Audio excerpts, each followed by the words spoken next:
Estimados alumnos, ¿cómo están?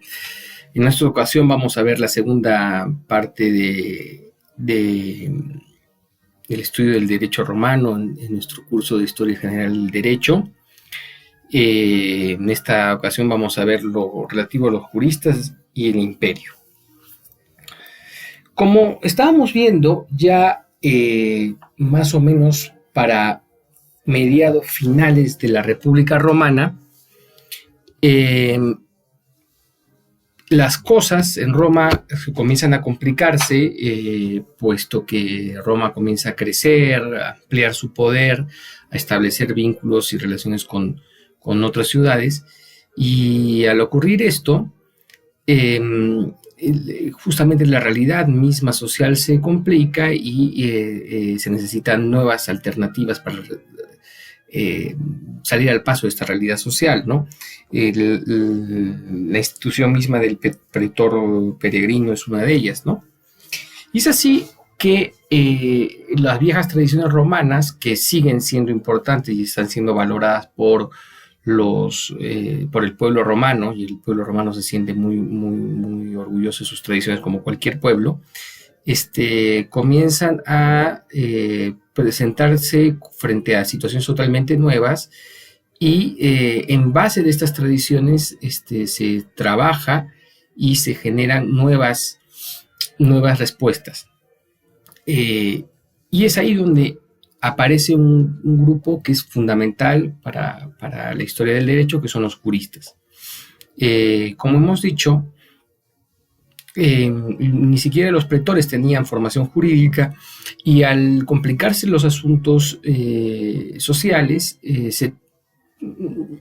un grupo de, en el comienzo, patricios, gente ilustre, comienzan a hacerse doctos en la ley, conocer más la ley, hacerse expertos, y asesoran a los magistrados, redactan algunos documentos, asesoran a las partes. Es decir, son gente que conoce mucho de la tradición romana, del edicto pretorio y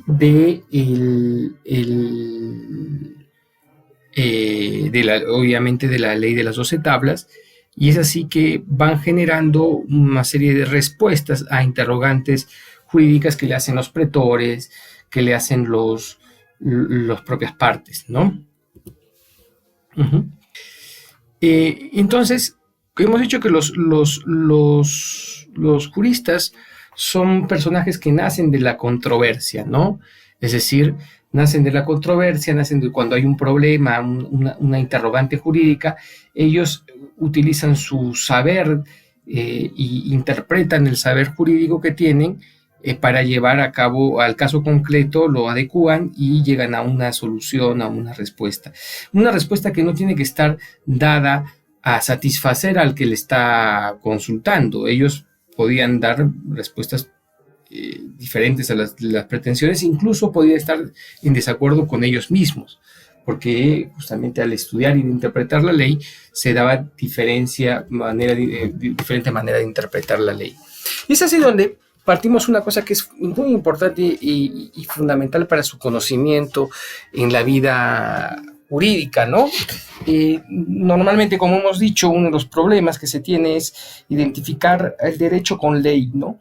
Y se plantea que la ley va a resolver todo, pero nosotros sabemos que la ley, incluso la tradición, que tiene mucho más bagaje, y los edictos del pretor, etcétera, no se pueden adecuar totalmente a la vida jurídica, ¿no? A la vida social, perdón. Y ese sí donde hay que interpretar y adecuar esto, ¿no? Ese es el trabajo verdadero del jurista, ¿no? Lo que diríamos ahora del abogado. Como yo les comenté alguna vez, el derecho no es 2 más 2 es 4, no es una cuestión así cuadriculada, no es una ciencia natural ni matemática, es una ciencia social, es un conocimiento social prudencial, ¿no? Es como si ustedes un día, alguno de ustedes me llama, ¿no? Porque tiene cierta amistad conmigo y me dice, ¿sabes qué? He tenido un problema con mi padre y nos hemos peleado, nos hemos dicho tal cosa y tal. ¿Y qué crees tú? Entonces yo, en base a mi experiencia, a mis conocimientos sobre ética, porque yo he estudiado algo de ética, y etcétera, yo le voy a dar una solución para que arregle con su padre, ¿no es cierto? Y que haga lo que yo considero como más adecuado. Pero la solución para arreglar con su padre es la única existente. Es decir, tú vas y compras en la librería las 10 únicas soluciones para arreglar los problemas con los padres y ahí están todas. No, es una cuestión prudencial que implica mucho la adaptabilidad y hay un matiz muy grande de resolución de conflictos en un caso concreto, ¿no? También pueden ir con otro profesor, otro amigo y le da otra solución que si bien es también verdadera, ¿no? Y que tiene un punto de contacto verdadero con mi propia solución que es verdadera, tiene matices diferentes, ¿no? Y es ahí donde está la riqueza del derecho, ¿no? Y obviamente habrá una más perfecta que otra, ¿no? Y ahí está, justamente en esta lógica es donde trabaja la lógica de los juristas, ¿no es cierto? ¿No? No hay una única solución para todo. La ley no prevé soluciones únicas. La ley es una fuente de inspiración, como lo era la tradición romana, y dentro de la fuente de inspiración hay una adecuación a la realidad, y esa adecuación a la realidad ilustra y motiva lo adecuado en un caso concreto. Y eso es el trabajo del jurista y del abogado, la argumentación, la adecuación, no una aplicación mecánica, ¿no? Algo que es lo que normalmente se cree y es una cuestión muy simplona y al final trae problemas, ¿no? No se entiende verdaderamente el derecho y se empobrece al punto ya de desbaratarlo, ¿no? Muy bien. Los primeros juristas no eran pagados ni siquiera, ¿no? Era gente que por pertenecer a clases adineradas se dedicaba a esto con el mayor celo porque era la tradición romana, el espíritu romano, y lo hacía por prestigio, ¿no? Lo hacía por prestigio. Yo sé esto y quiero mostrarlo, lo importante que sé de algo, ¿no? Y lo importante que soy sabiendo esto que es tan importante para la ciudad, y ayudo a los demás sin un precio específico, salvo generando redes clientelares, es decir, gente que queda, digamos, agradecida ante mí y para un eventual favor político, etcétera, puede darme alguna ayuda, ¿no es cierto? ¿No? Pero no fue una profesión propiamente dicha. Y también decimos que los juristas se abocaron a asuntos del derecho privado, es decir, algo típico de la tradición romana, ¿no? Los políticos, habían juristas y habían políticos, ¿no? A veces confluían los dos, ¿no? Los políticos se dedicaban al derecho público y utilizaban la prudencia para dar soluciones públicas, también basadas en las antiguas decisiones que se habían dado en la cosa pública, es decir, en derecho público. Y teniendo en cuenta ese bagaje y la proyección, daban propuestas, ¿no es cierto?, para hacer leyes, senatus consultos, edictos, etcétera, para el bien de toda la sociedad, y eso es el derecho público. Pero los juristas tomaban la tradición, tomaban el edicto de pretor y respondían y buscaban responder cada vez con más acierto y con mayor grado de eficacia, con una forma de argumentar que evidentemente sea la más, para todos los que lo escucharan, la más adecuada, la más que la razón humana la manifieste como la más verdadera, dentro de las muchas opiniones. Los juristas se abocaban a asuntos privados, ¿no? Eminentemente privados. Como he dicho, no tenían, al comienzo no eran pagados, vivían de su reputación personal, eran como un pasatiempo importante y se les consideraba guardianes de esas tradiciones de saber del romano, ¿no? Los juristas, como cualquiera que da opinión, ¿no es cierto?, no tenía que dar una única opinión, ¿no? Los juristas podían tener opiniones divergentes unos de otros, ¿no? Y justamente a partir de esta divergencia y de esta afinidad nacen incluso escuelas, es decir, formas de interpretar porque algunos juristas tienen discípulos, amigos, que van conociendo, viendo su forma de interpretar, y esa forma de interpretar se va extendiendo en el tiempo, ¿no? Antes de pasar eso, por ejemplo, una de las escuelas jurísticas más famosas son los sabinianos y los procluyellanos. Los sabinianos tenían una base más profunda en la tradición, ¿no? Lo más importante era mantener el espíritu y la lógica de los primeros juristas y la tradición romana, aunque incluso la lógica y la racionalidad quedara un poco de secundaria, ¿no? En cambio, los procluyellanos insistían la necesidad de una universalidad en los casos y un sentido común guiado por la razón en desmedro de la tradición, ¿no? Esas son las dos famosas escuelas de juristas. Antes de ver ello, tenemos que plantear pues, que estos juristas se difunden en el imperio, ¿no?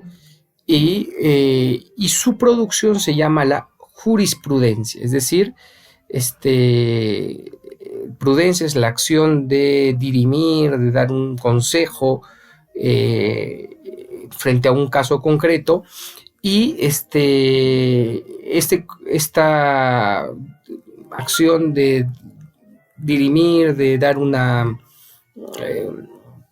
digamos, un parecer basado en la razón para un caso concreto que importancia jurídica y relacionado con lo jurídico, se llama jurisprudencia, y es algo que es digamos, la esencia del derecho y del quehacer romano, ¿no? Muchos de ellos, por ejemplo, Scaevola y Sabino, bueno, después hablaremos de Gallo, se convirtieron en verdaderos profesores del derecho, ¿no? Y ya comenzaron a hacer tractatus, los famosos tratados de derecho, es decir, se buscó la unificación del derecho, unificación estos de pareceres y registro de los pareceres de los juristas, ordenándolos, ¿no? Y presentándolos en libros, ¿no? Los juristas comienzan a hacer libros en el que discurren sobre ciertos temas y polemizan y recogen pareceres de sus antepasados para hacerlos suyos o para cuestionarlos, ¿no? Entonces ahí ya hay un desarrollo posterior del razonamiento jurídico, ¿no?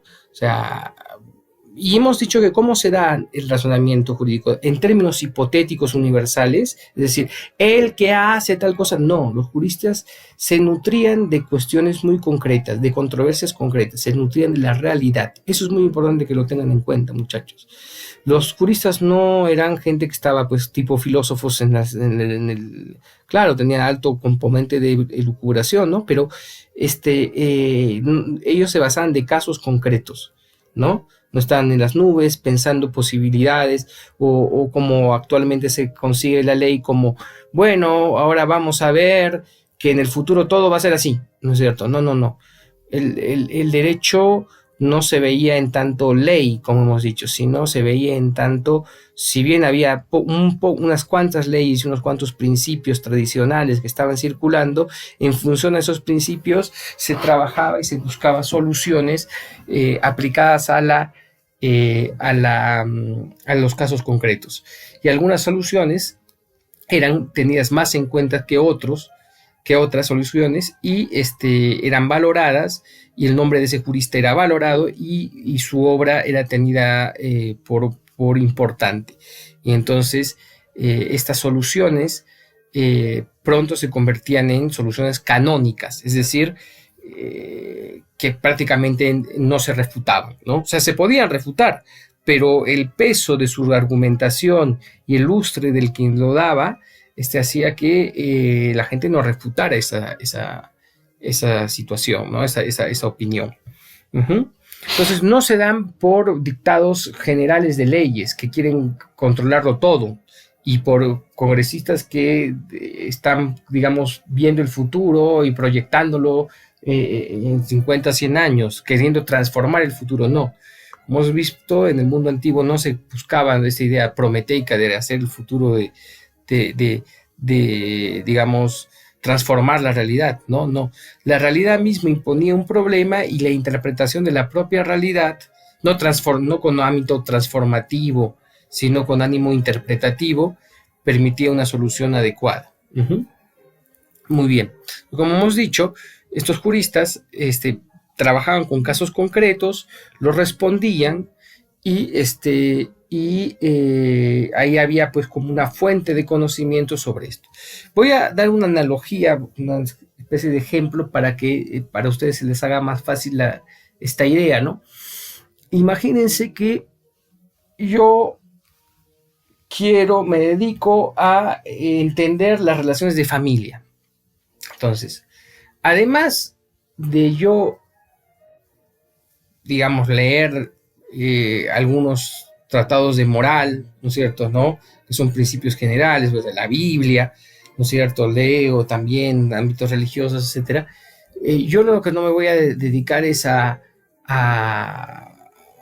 repetir eso que ya está puesto, ¿no es cierto?, ¿no?, los principios morales de la Biblia, etcétera.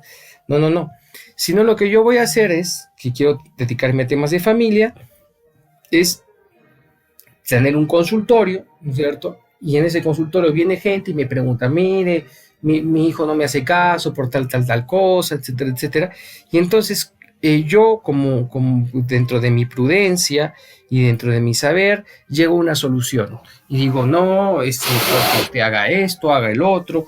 Y también basado en la experiencia, doy algunas soluciones. Y luego, con el pasar de los años, yo hago un libro, un tratado diciendo, miren, frente a hijos rebeldes en la época de la niñez, yo propongo hacer tal cosa, yo propongo si su hijo hace tal cosa, o sea, digamos, no le hace caso, haga tal, propongo estas 4 posibilidades, si su hijo no come, propongo estas otras 4 posibilidades, y por ahí les hablo de una anécdota, como tuve un caso, etcétera, etcétera. Entonces, todo mi saber es parte de la experiencia y parte de ordenar un montón de cosas que yo he visto en la realidad, ¿no?, concreta.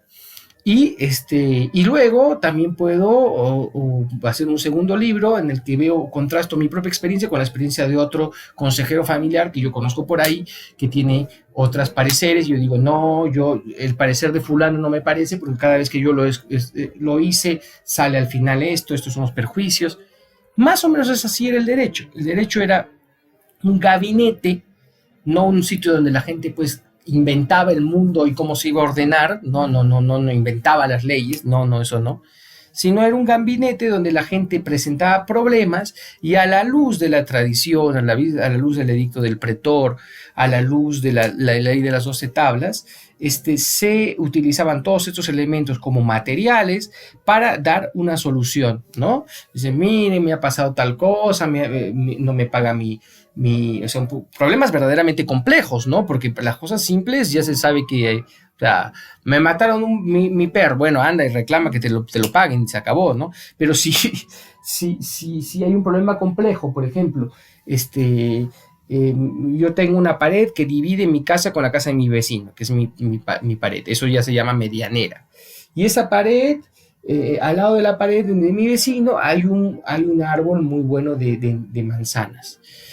Y resulta que ese árbol de manzanas tapa la luz a unas plantas que yo he traído de Persia, muy, muy, muy buenas, ¿no es cierto? No tapa y me hace ningún problema, etcétera. Y no solo es eso, sino que ese árbol de manzanas, cuando crece lo suficientemente como para que sus ramas se pasen a mi parte de la casa, y algunos frutos caen en mi casa de ese árbol.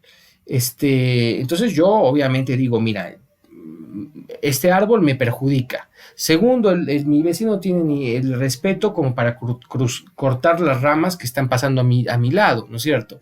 Entonces tengo yo derecho de beneficiarse de las manzanas que están cayendo a mi a mi terreno. ¿Qué piensa usted, doctor? Entonces, ¿qué decían los juristas? O sea, en un tema tan complejo, ahí podían responder, ¿no? Si bien la tradición de la ley de los 12 tablas dice que cualquier propietario de un bien es responsable de su propio bien, que el bien no afecte al otro, pero a la vez dice, y es evidentemente que este árbol lo está afectando porque está afectando sus plantas traídas de Persia, pero también dice que los frutos de un bien pertenecen a su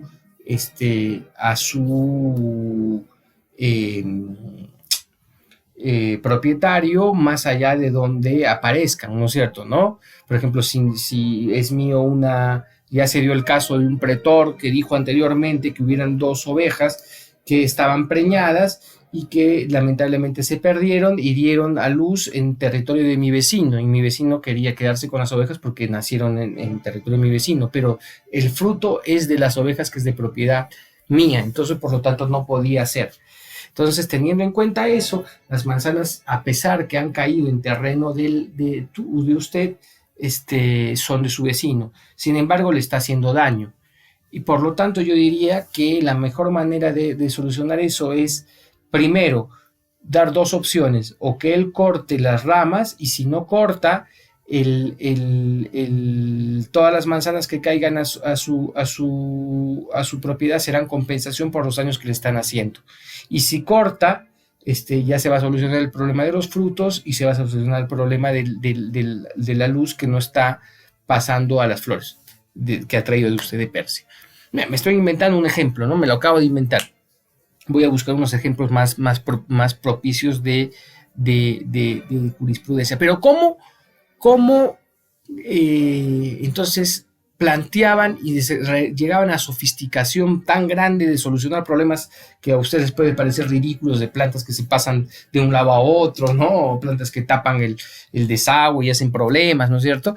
Esos problemas aparentemente ridículos fueron detallados y tomados en cuenta por los romanos, porque ellos los resolvían, y varios juristas los resolvían de diferente manera. Y había soluciones mejores que otras. Y otros juristas posteriores tomaban las soluciones anteriores y las comentaban, y así, a lo largo del tiempo, se afinaban las soluciones y se llegaban a argumentaciones verdaderamente sólidas que complacían a prácticamente todos, ¿no es cierto? Porque eran sumamente lógicas. Más o menos ese es el desarrollo del saber de los juristas, llamado jurisprudencia. Muy bien. Entonces hemos dicho, ¿los juristas cuándo aparecen? Los juristas aparecen más o menos a mediados o el último tercio de la época de la República. Ustedes saben que la República termina en el año 27 y son los que, digamos, interpretan, argumentan y generan soluciones en base a los elementos jurídicos que antes hemos estudiado, para dar respuestas a nuevos problemas jurídicos, ¿no es cierto? ¿No? Y ya está. ¿Y a qué se dedicaban? A ser consejeros y a ser pretores, a ser asesores de los pretores, consejeros de particulares o asesores de los pretores. Muy bien. ¿Y qué ocurrió? Hay un momento clave donde la figura de los juristas toma un valor inusitado, que es el año 27, que es el año justamente del imperio, porque están los juristas que no son imperiales y los juristas de la época imperial. Lo que he señalado es de la última parte de la República. ¿Qué pasa? El primer emperador Augusto, César Augusto, o también llamado Octaviano, ¿no es cierto? Desde el año en el año 27 asumo el imperio, y justo cuando asume el imperio, él quiere centralizar en su figura, como emperador que es, muchas prerrogativas, ¿no? Muchas prerrogativas. Y reorganiza muchas cosas. Bueno, entre muchas de las cosas que reorganiza, por ejemplo, Él crea una legión de élite, un grupo de élite, porque él gana el imperio, es decir, se hace emperador porque él era el mejor general. De hecho, emperador quiere decir mejor general. El mejor general, entonces se busca evitar que alguien asuma el mando de legiones poderosas y lo haga perder el mando por una guerra civil o le dé un golpe de estado, digamos. Entonces él se asegura el mando de las más grandes legionarios, la legión más importante, y la cantona en Roma. En Roma está la legión del emperador, la legión de élite, las otras legiones están por lo largo del imperio, y esa legión de élite lo defiende el emperador y está a cargo directamente del emperador. Esta legión de élite se llama la Guardia Pretoriana, la guardia del pretor, porque también el emperador asumía funciones de pretor, ¿ya? Es decir, de juez, diríamos ahora, ¿no es cierto? Entonces la Guardia Pretoriana es, digamos, la guardia de élite del emperador y que está acantonada fuera de Roma, ¿no? Ahí están los pretorianos. Y a cargo de la guardia pretoriana, aunque ustedes no crean, estaba un sujeto que era el segundo en todo el imperio. Después del emperador hay un tipo que era el más importante, y ese se llamará el prefecto del pretorio. Prefecto quiere decir el jefe, ¿no es cierto?, del pretorio, es decir, el jefe de la guardia pretoriana, pero también era el jefe de el pretorio, justamente, que es se le puede decir, el lugar o la institución que dictaba justicia.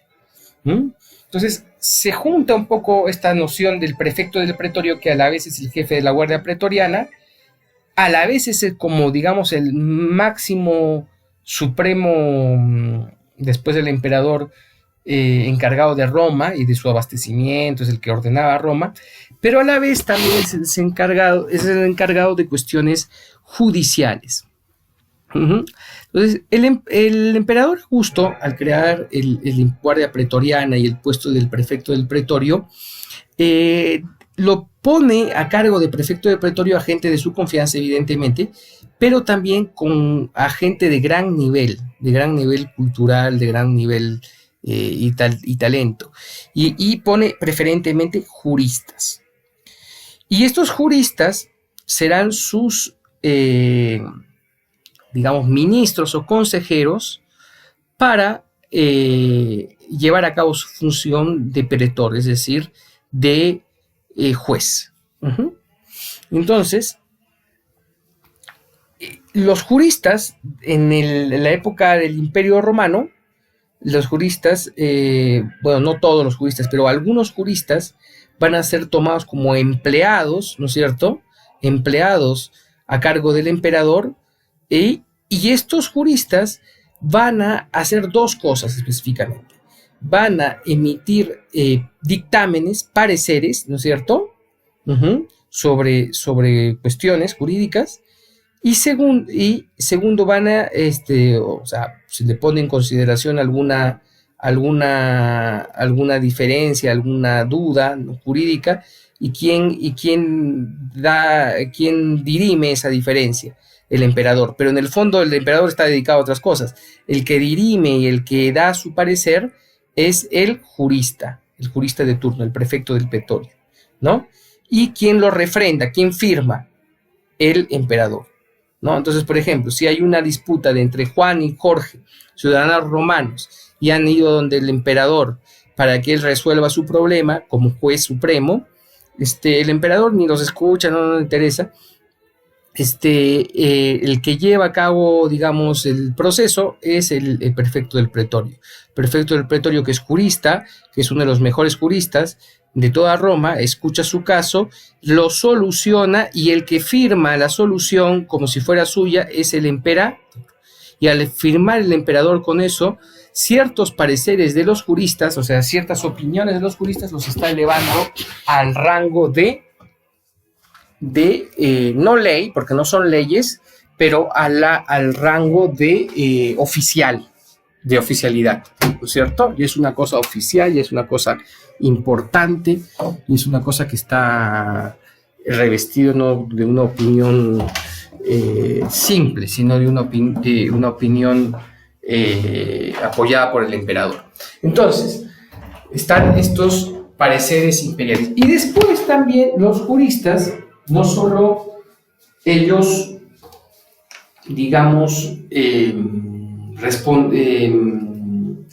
emitían sus dictámenes, sus opiniones y resolvían problemas jurídicos de ese tipo que iban directamente al emperador, sino también ellos emitían una cosa que se llamaban rescriptos, que es muy importante.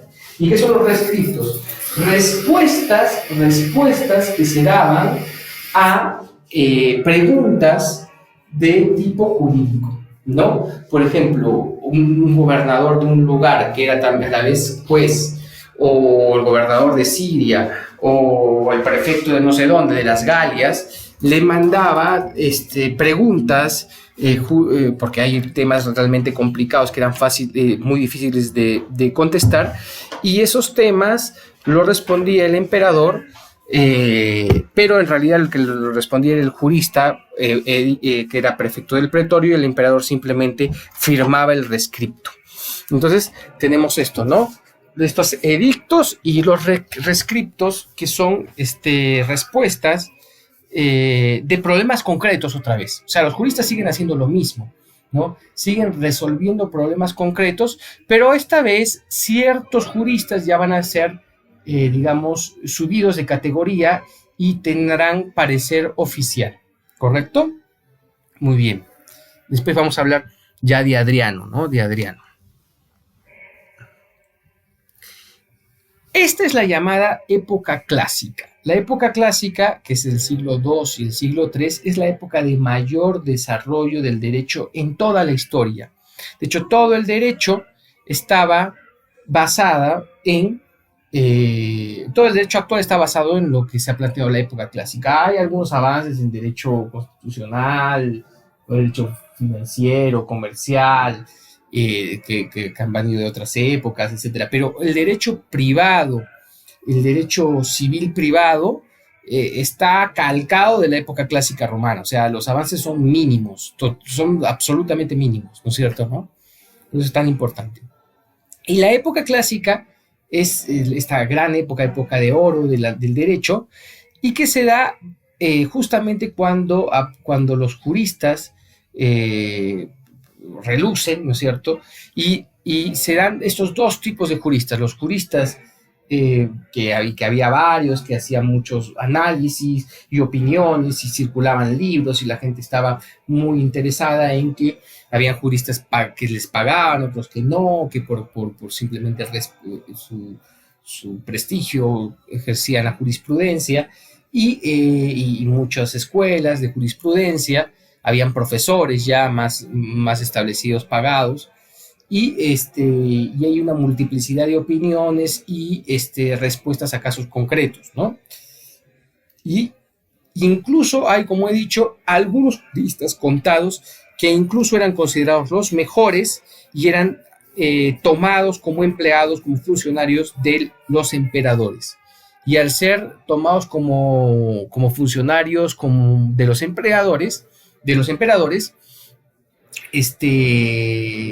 sus opiniones eran las mejores, ¿no es cierto? ¿No? Y hasta ahora han llegado, ¿no? Hasta ahora han llegado. Como he dicho, el derecho romano no se basa, y la época dorada clásica de los juristas, no se basa en especulaciones, en cuestiones generales, sino en casos concretos. O sea, la vida misma te da problemas y los juristas tratan de solucionar y después de ordenar más o menos esos casos en principios generales. No es al revés, no es como estamos haciendo ahora, ¿no? Que nos inventamos las cosas en principios generales y después viene el abogado un poco a interpretar. No. Antes era al revés. El abogado recibía la realidad, interpretaba, y del jurista, del abogado, ya cuando un caso tenía pautas similares, o varios casos tenían pautas similares, podías establecer líneas generales, ¿no? Se basaba del caso a lo general.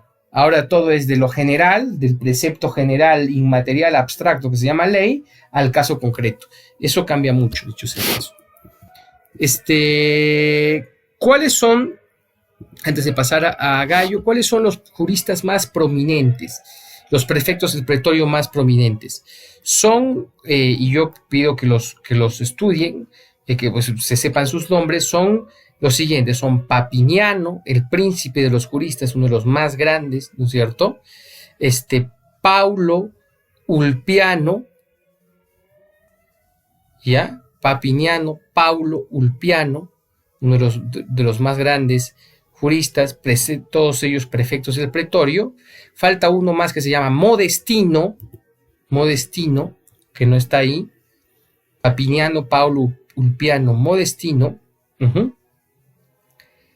Y y después aparecerá otro jurista interesante que es Gallo, que vamos a hablar en adelante, ¿no? Los juristas más importantes, bueno, hay muchísimos, ¿no es cierto? Son Papiniano, el más grande, Paulo Ulpiano, Modestino y Gallo, ¿ya? Esos 5 son los más importantes. El más importante, el más famoso, es Papiniano, ¿ya? Llega un punto en que en la época del emperador Adriano, donde los emperadores tienen ya gran nivel cultural, son filósofos y también son juristas, etcétera, en que el nivel lleva el máximo nivel del más o menos el 120 después de Cristo, que el derecho llega a su esplendor. Y incluso Adriano dispone que las opiniones de todos los juristas que eran oficiales, o sea, de la corte, ¿no es cierto?, eran unánimes con una situación determinada, tendrían consideración de ley. Porque hemos dicho que los juristas no son, o sea, si bien tenían mucho respeto a sus antepasados, a sus antecesores y a la gente con prestigio, no son uniformes, o sea, Ulpiano puede decir X y Gallo puede decir Y, e incluso si hay cientos de juristas hay diferentes opiniones. De las opiniones de los juristas imperiales, si todas eran iguales, ¿no es cierto?, ya era porque era una verdad establecida y Adriano les da una consideración de ley, ¿correcto? Muy bien.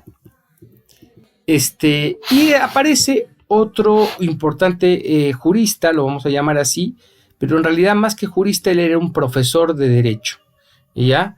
Que es Gallo. De Gallo no sabemos mucho, él es solo sabemos que es un profesor de derecho, que tiene el gran mérito de haber compilado, de haber hecho un libro que es fundamental para el derecho, que es, digamos, la compilación más importante y más a la vez de simple, más eficaz y sistemática que se ha hecho del derecho.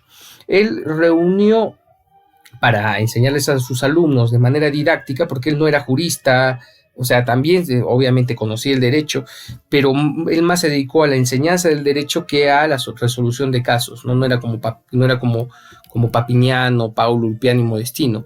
Lo que hizo Gallo es reunir todo el conglomerado de saber jurídico, ¿no es cierto?, y lo sistematizó y lo ordenó. Y lo ordenó en un manual de enseñanza que marca las bases del derecho civil hasta la época, porque ordenó el derecho en 3 grandes grupos: personas, ¿no es cierto? Ustedes todavía estudian personas, ¿no? Hay un libro en el Código Civil que es Personas, y en ella se habla de las cosas fundamentales sobre la ciudadanía.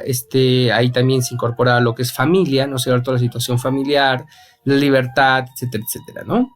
Si uno es esclavo o no, si uno, cómo es manumitido, es decir, liberado, cómo se obtiene la libertad, cómo se pierde la libertad, etcétera, etcétera, ¿no? Y esa parte de su libro se llamaba Personas. La otra parte de su libro se llamaba Cosas, ¿ya? Que ahora, res, que ahora nosotros le llamaríamos como reales, y ahí se mezclaban 2 tipos de cosas: las cosas tangibles, reales, y las cosas intangibles, obligaciones. Todas esas cosas, reales y obligaciones, estaban en su parte del libro Instituciones de Gallo, se llamaban cosas, res. Y ahí se trataban todos los asuntos, bueno, no todos, los más importantes, los más, digamos, básicos, sobre discrepancias, sobre problemas que surgían sobre las cosas, ¿no es cierto? La propiedad, la posesión de las cosas, el arrendamiento, la medianería, qué sé yo, ¿no? Y sobre las obligaciones también, las cosas intangibles, la obligación de dar, la obligación de hacer, deudas, etcétera, etcétera, ¿no? Contrataciones, etcétera. Entonces, esa es la segunda parte del manual de Gallo. Y la tercera parte del manual de Gallo es todo lo que sería ahora nuestro código procesal, es decir, las acciones, es decir, cómo accionar, cómo exigir el derecho, cómo ir al pretor, ¿ya? Entonces, personas, cosas y acciones, ¿no? Él divide en esas tres grandes grupos. Y prácticamente es la división que tenemos ahora, ¿no es cierto? ¿No? Personas, cosas reales y reales y obligaciones y contratos, todo eso está unido, ¿no? Simplemente ahora que lo hemos desarrollado un poco más. Y acciones es el código procesal. ¿Cómo se llamaba el gran libro de Gallo que dividía pues los rudimentos, las bases del derecho? Para el que recién se quiere iniciar en el derecho, se llamaba Las Instituciones de Gallo. ¿Ya? Se llama las instituciones de Gallo. Y como ya he dicho, se hizo para que aprendan derecho. Y de hecho, desde el año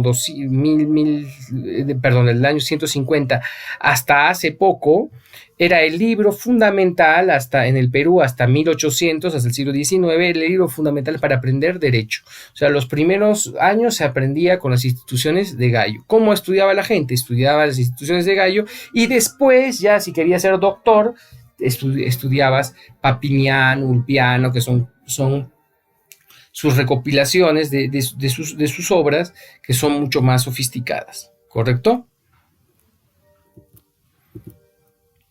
Muy bien. ¿Qué sucede en el 212, no?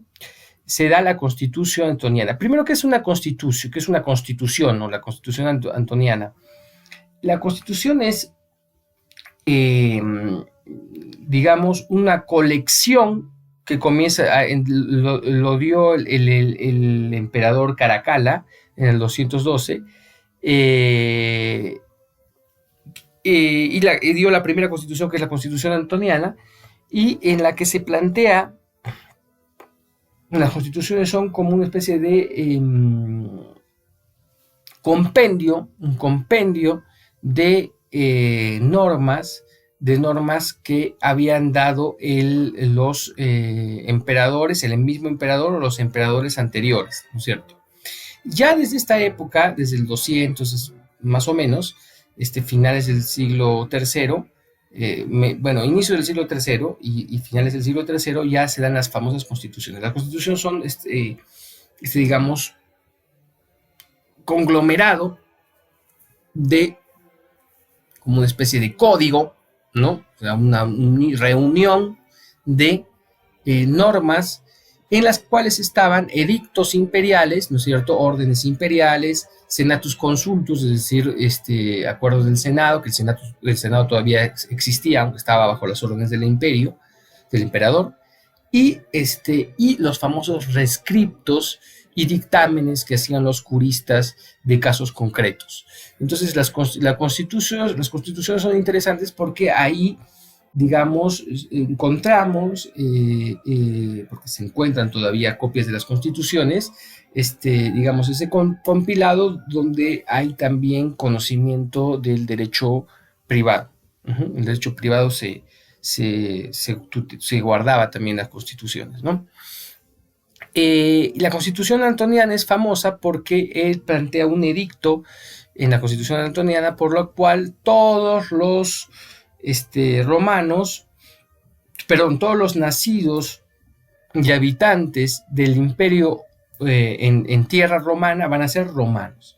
Hasta esa época solo era romano el que vivía en Roma o quien la ciudad de Roma había hecho por privilegio, por respeto, había hecho romano, ¿no es cierto? Por ejemplo, algunas ciudades que eran aliadas de Roma les dieron el derecho romano, les dieron no solo las tradiciones romanas, sino también los privilegios de ser romano. Mucha gente rica también compraba eso, el derecho romano, es decir, la posibilidad de ser ciudadano romano. Pablo de Tarso, acuérdense que era ciudadano romano, San Pablo, ¿no? Sin embargo, mucha gente quedaba fuera del ámbito del derecho romano, ¿no? Fuera del ámbito del derecho romano. Esto cambia en el 212 cuando ya todos los que viven en el ámbito de Roma van a ser romanos y se van a sujetar al derecho romano. ¿Por qué hacen eso? ¿Por qué hace el emperador Caracalla? Hace eso porque había un problema fiscal y quería ya que unificar, sistematizar, uniformizar digamos, la administración pública y también someter a más gente al pago de tributo, ¿no?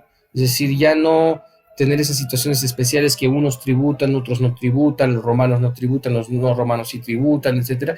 No, quiso simplificar eso y todo el mundo es romano, todo el mundo recibe las mismas prebendas, pero también paga un tributo determinado, ¿no?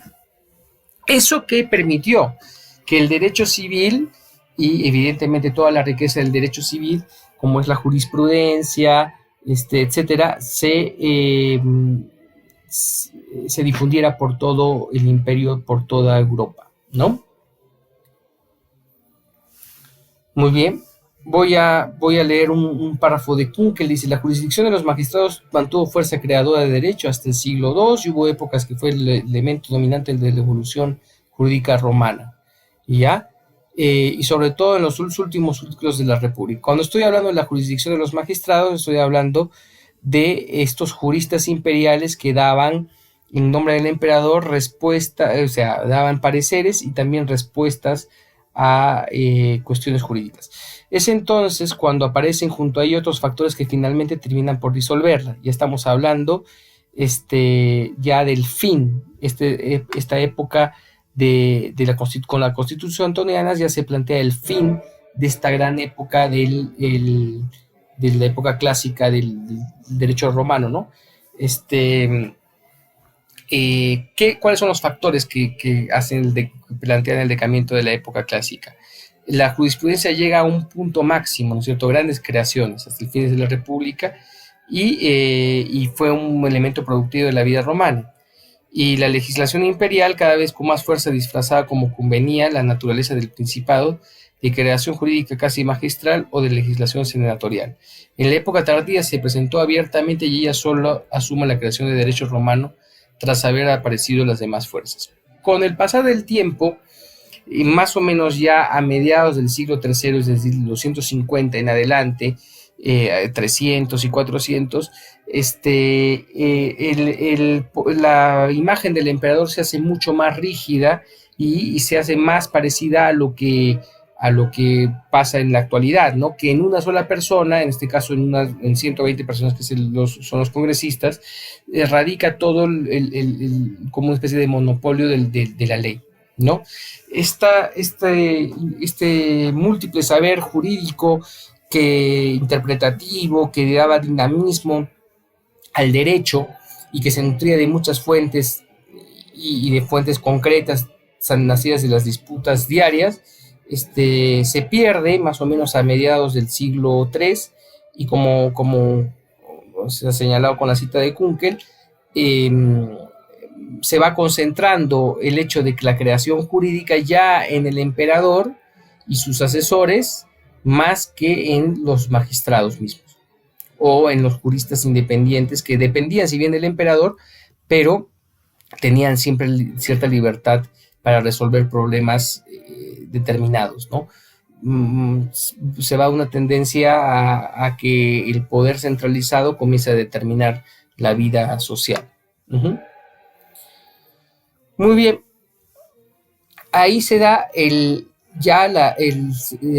más o menos en el siglo IV, ¿no es cierto? Desde el año 301 en adelante, se ve el declive del derecho clásico y se da la época que se llama el derecho postclásico o el derecho vulgar, ¿no?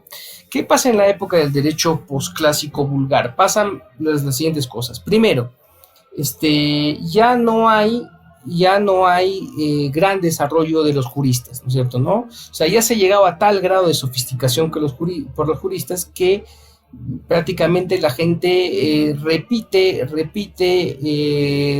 se dedica a simplemente repetir las opiniones y los comentarios de los juristas más renombrados. Ya no hay creación, sino hay repetición. Entonces, en un punto hay repetición de los juristas más renombrados y ya no hay creación. Se abandona un poco el deseo de crear, de dar nuevas opiniones. ¿Ya? Entonces es un primer punto. Esto genera en la época del fin del derecho romano clásico, genera que ya hay pobreza en el ámbito jurídico, ¿no? El derecho que se llama vulgar. ¿Por qué? Porque simplemente el ánimo era saber lo más importante de todos los juristas, ¿no es cierto? Y repetirlos. No había creación. Entonces, ese es un primer punto. Segundo, hay un deseo de uniformización del emperador. El emperador quiere hacerse cada vez más fuerte y monopolizar la vida social, política del imperio y utiliza el aparato jurídico para eso. Y entonces, ya no le interesa que haya, digamos, un desarrollo espontáneo y social del derecho. O sea, que el derecho nazca de la controversia y de las diversas opiniones y consideraciones que tengan los juristas. No, él quiere controlarlo. Y al querer controlar el derecho, genera varias cosas. Primero, el deseo de uniformizar el derecho. De uniformizar para hacerlo mucho más fácil, ¿no? Más fácil su aplicación. Quiere aplicar el derecho. Entonces él veía que si bien antes había un montón de juristas que estaban unos en contra de otros y había muchas opiniones, los emperadores de la mitad del siglo III en adelante, del 250 en adelante, lo que van a querer hacer es plantear un estándar de criterio legal. O sea, ya que no haya muchas opiniones, sino que hayan unas cuantas opiniones y esas son las que valgan. Entonces, por ejemplo, comienzan a haber muchas constituciones, ya no solo la antoniana, sino constituciones en general, y las constituciones que tenían como objetivo recoger a algunos juristas, ¿no es cierto?, que son los que para el emperador le interesaba que tuvieran la fuerza legal, ¿no es cierto?, algunos juristas, y todas las otras opiniones de los juristas se descartaban. Entonces quería sistematizar, quería hacerlo, si bien menos complejo, más simple, pero igual lo empobrecía el derecho. Entonces, por un primer punto, ya la gente no se dedicaba a la discusión, sino repetía mucho lo que decían los grandes juristas, ya de hecho en el ámbito de los propios abogados, y los juristas en el derecho romano vulgar o posclásico ya no se dedicaban a producir y el emperador elegía unos cuantos que eran renombrados y los planteaba que sus opiniones eran las únicas válidas y descartaba de plano las otras opiniones con un ánimo de sistematizar el derecho. De hecho, en esta época del derecho romano vulgar, o el fin del derecho romano clásico, o llamado derecho romano postclásico, se da una famosa ley que es la ley de citas. Y la ley de citas plantea que las únicas opiniones que tienen valor son las opiniones de los siguientes juristas.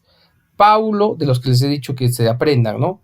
Paulo, Modestino, Ulpiano, Gallo, Papiniano, de esos 5 juristas, de Papiniano, Ulpiano, Modestino, Paulo y Gallo, ¿ya? Esos 5.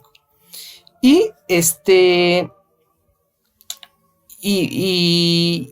si incluso la ley de citas plantea, si todos están de acuerdo con una situación, perfecto, eso es la verdad jurídica, lo que digan esos 5 juristas.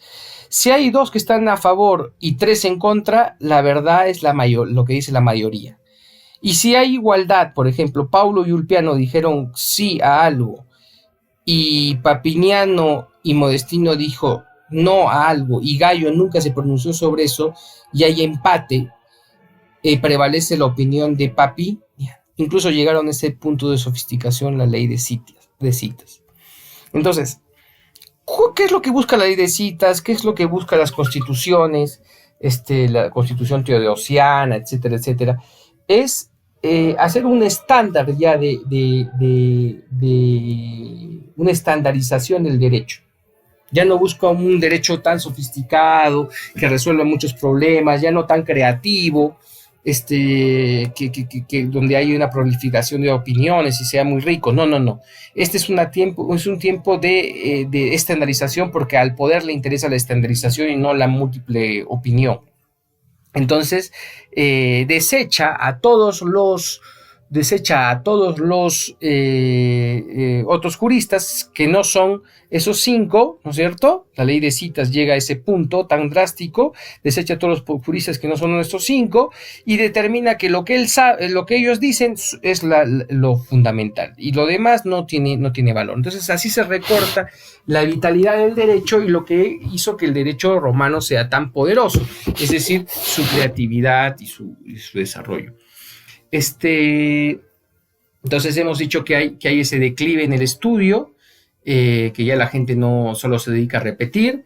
De hecho, eso también hace que los gobernantes se dediquen a sistematizar, a reunir en constituciones, en compilados de leyes y de opiniones, ¿no es cierto?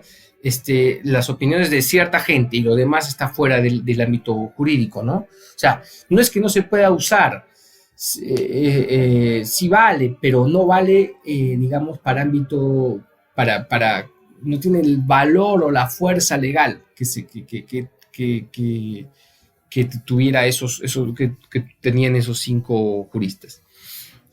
Y finalmente hubo un declive porque los mismos juristas, ya en declive, no querían estudiar los grandes tratados de Papiniano, porque Papiniano es inmenso, son muchos libros para estudiar, y los juristas se dedicaban, los profesores de derecho y los abogados nuevos de la época del derecho vulgar, se dedicaban simplemente a estudiar a Gallo, que era el más simple de todos. Por eso es la época de Gallo, la época de oro de Gallo, donde se dice, Gallo dice, ¿no es cierto? Todo el mundo citaba a Gallo porque es el más simple y el que todo entendía. Entonces, una época de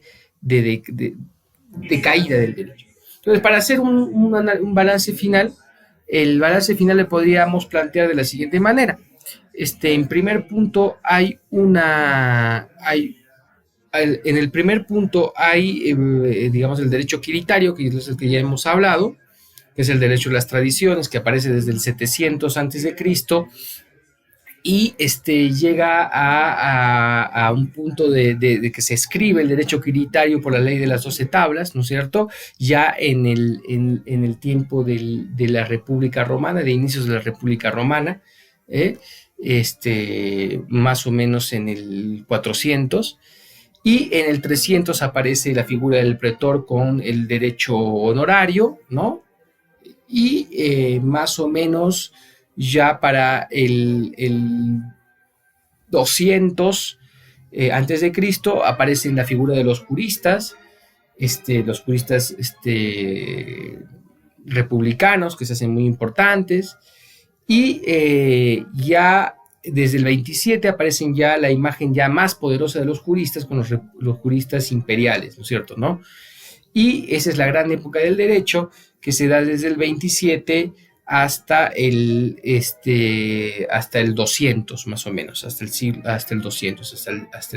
II, ya hasta el 200.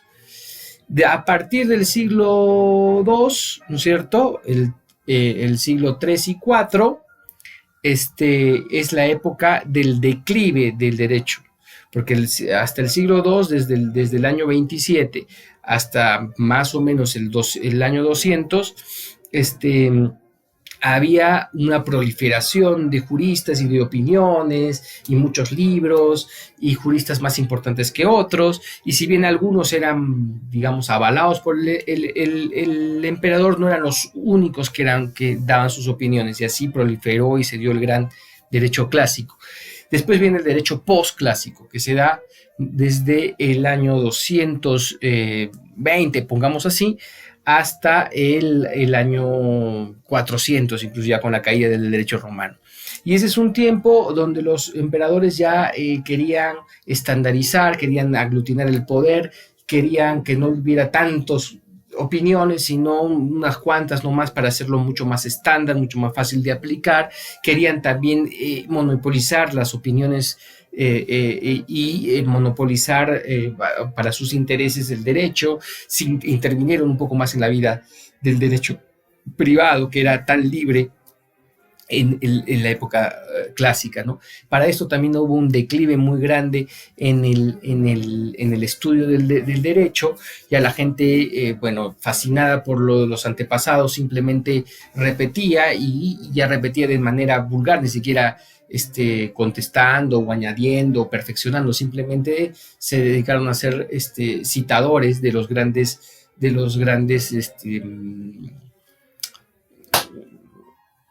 juristas, ¿no? Y incluso el jurista grande, importante, pero no tan desarrollado, no tan fino como es Gallo, el más simple de todos, se convirtió en el más famoso de todos, ¿no? Para dar la cereza en el pastel, aparece el cristianismo se difunde y las grandes mentes de Roma se dedican a la teología y dejan ya el derecho, como que era el derecho y la política, que eran las grandes ocupaciones para las grandes mentes y para la gente más rica y afamada, lo dejan de lado por el cultivo de la teología en tiempo de la Roma cristiana. En la próxima clase vamos a ver con mayor detalle todo lo del mundo postclásico, pero espero que el mundo clásico haya sido visto claramente. Muchas gracias, chicos.